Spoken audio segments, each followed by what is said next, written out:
Friends, I have finally, after so much time and so many manga titles that I have tried, not so many, at least 3, I have finally found a Yakuza romance that I absolutely loved, and we're going to talk about it today.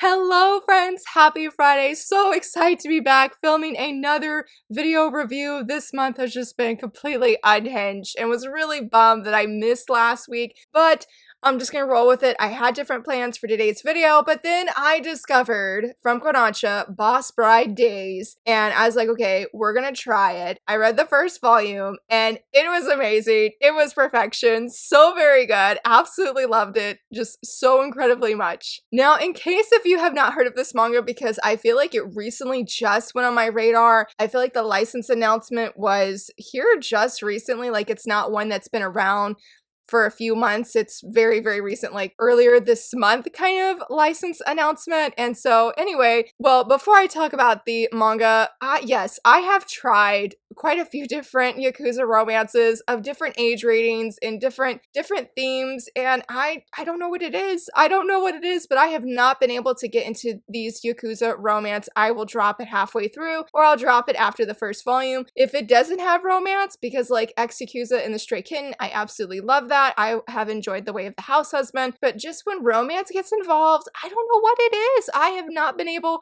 to love it or get connected, and honestly, I had just given up hope that I would just not find a Yakuza romance that was for me. But in her Boss Bride Days, and for whatever reason, I was just super curious about this. I think it had to do more with the manga, because it's the same manga of Springtime with Ninjas, which I have not reviewed on my channel, but I did buy the whole series like last year when it was on sale. It was a childhood friends to lovers kind of story, and I think it has some action, and I definitely think that the guy's a ninja. But anyway, since I really enjoyed the manga's art and what I've read of that series, I was very interested in trying this one, and it was so good. It was so good. But like I was saying before, if you're not familiar with this series or this manga, gotta take a deep breath, because I was like, it's so good, but that does not tell you anything. So it's about our main girl. Her name is Sakura, and she is a shut-in otaku, self-proclaimed. She stops going to school because she, well, doesn't really go to school. Sometimes she goes if her mom tells her to go, but she mainly stays home all day playing this Yakuza themed, I think it's a romance game simulator, dating simulator, and she absolutely loves it. But then one day, she's actually on her way to school, she helps saves this grandpa from getting hit by a car. Come to find out that he is actually the head leader of the, I can't remember the clan's name, but he is basically the Yakuza boss of this clan. And really inspired by her courage, because she basically put her life on the line to help save him, she finds herself involved where the Yakuza boss says that in order for one of the next 3 grandsons, because he has 3 of them, in order for them to become the next head Yakuza boss, they have to win her heart and marry her, make her the boss wife, which they're like, what?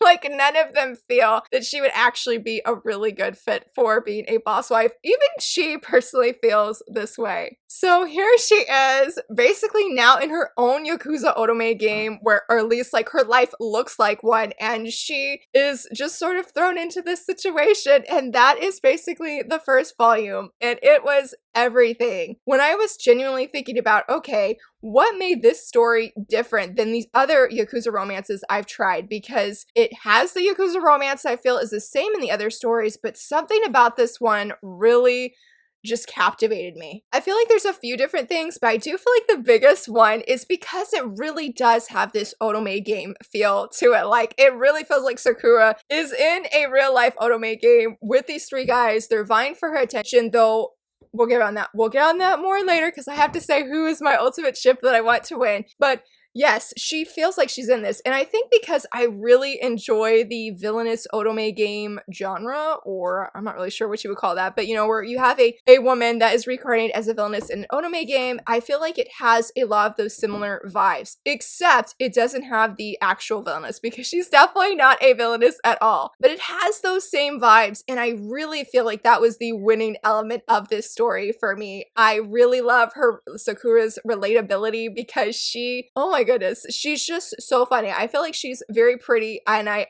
deeply enjoy that we actually have a heroine that has glasses or wears glasses, and I hope that that continues throughout the entirety of this manga, because I feel like finding shoujo heroines that have glasses and wear glasses through the whole series is extremely rare. Like, the only one that's coming to mind that where the heroine has one is, or wears them, is My Special One, which is so good. Highly recommend that as well. As I was saying before I got sidetracked, is I really feel though, because it has those anime game vibes, I feel like that was the winning thing for me that just sucked me in and just wanted to keep reading more and learning more about her and learning about these guys, because I am not one for harems or reverse harems, but I'm totally sold on this reverse harem so very much. The three different guys are very, very different, and I definitely have a winning ship. And let me go ahead and introduce the guys. I'm not going to go into detail about them because I don't want to give spoilers about any of them, so I'm just going to say their names and have their pictures up somewhere. But you have the first guy, and that is Susuke. Definitely the one that I want to win. This first volume very much focuses on him. He is perfection, very charming in his own Yakuza themed way, or Yakuza way. The next guy that I actually really liked as well for number 2 of being my favorites is Reo. I think that's how you say his name. He is very interesting. I like that he has blonde hair. I know that's not a big thing in the scope of things, but I still enjoyed how he physically looks, because I feel he has very much that delinquent look, and I do like reading about delinquents and delinquent romances. That is a soft spot for me. And then we have the last guy, who's more of the, I would say he's more of the smarter one, the smartest one out of the three of them, and that is Ryusei.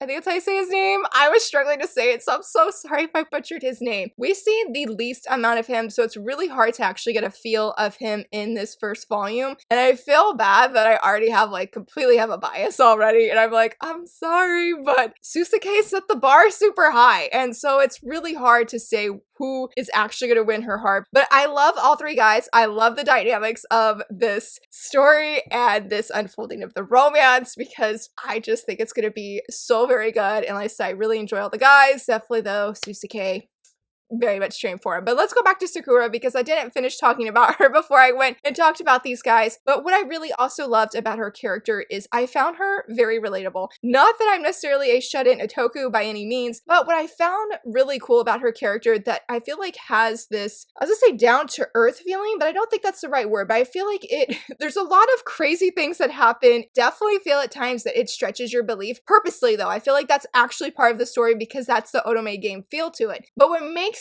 her be like, okay, this isn't completely far-fetched, and that I was able to relate to her, is because Sakura, because she plays the otome game called Yakuza Boys, she very much admires this one female character that's in the game. She has so much inspiration that comes from her, that inspires her and encourages her to be courageous and to be brave, and you see different moments in the story where Sakura, in fact, says lines from this female character that helps her to be brave, even though inside she's like absolutely terrified. And that is where I found that relatability with Sakura, because I'm like, I am totally inspired and find courage from a variety of fictional characters, which you guys know I talk about Haikyuu. Well, I haven't as much recently, but Haikyuu is a huge source of inspiration, courage for me. Absolutely love it. It has a huge chunk of my heart. And so I thought about how Haikyuu has touched my life and changed me. And even though it's just a manga or just a anime, these characters play a huge role in our lives. And so I felt the same way with Sakura and this Yakuza Boys games, but specifically that female character. I really, really love that. And that I feel like that was just a huge part as well of why I enjoyed this story so much, because I love just seeing Sakura step out of her comfort zone, be brave like this woman that she desperately wants to be brave as. And again, it was just another winning point to this manga. The art is absolutely stunning. Oh my goodness. There were so many great moments. I'm just like, I'm just going to admire this scene because it's so beautiful. It's very, very good, very clean and crisp and very shoujo-y, and oh, I absolutely loved it. Like, this is definitely a digital manga title, and I'm so sorry. I